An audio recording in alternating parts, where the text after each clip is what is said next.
पटना से। श्री हरिवंश। श्री हरिवंश महाराज जी। महाराज जी, हम अच्छे या बुरे क्यों हैं? मतलब कोई अच्छा है कोई बुरा, ये क्या ब्रह्मांडीय भ्रम है? तीन तीन गुण हैं, एक सतोगुण है, एक रजोगुण है, एक तमोगुण है, और ये भगवान के द्वारा रचित हैं।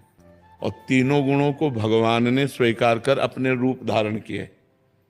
ब्रह्मा, विष्णु और महादेव तीन रूप धारण किए, सृजन, पालन और संहार। वैसे ही सृष्टि तीन गुणों से बनी। तो जो सतोगुण है, दयावान, सात्विक, भजन करने वाले, सत्य, धर्म पर चलने वाले। जो रजोगुण है, भोग, कामना, ऐश्वर्य, वैभव, नाना प्रकार की। तमोगुण, आसुरी प्रवृत्ति, हिंसा, क्रोध, ये सब। तो इन तीन गुणों से सृष्टि में तीन विभाग हो गए हैं। एक है सात्विक शांत, एक है राजस जो भोग वासना आदि, और एक है घोर अशांत प्रवृत्ति वाले, स्वयं अशांत और दूसरों को अशांत करने वाले।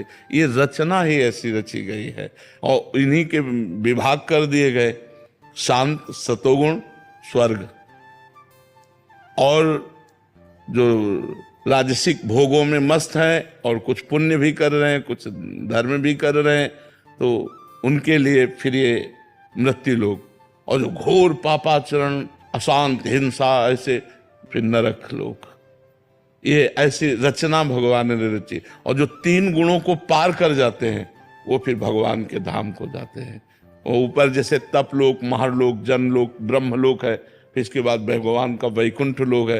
तो जो तीन गुणों को पार करके तपस्या करते हैं तो वो ऐसे क्रम बाय क्रम जो जितना योग्य हो जाता है, और जो केवल भगवान की भक्ति करता है वो भगवान को प्राप्त होता है। तो ये रचना ही ऐसी रची गई है जो तीन गुणों से युक्त है। तो त्रिगुणात्मिका प्रकृति के द्वारा ये तीनों गुण स्वभाव में देखे जाते हैं और ये सबके अंदर आते हैं क्रम बाय क्रम। अगर भजन बल से हम इनको मिटाते चले आए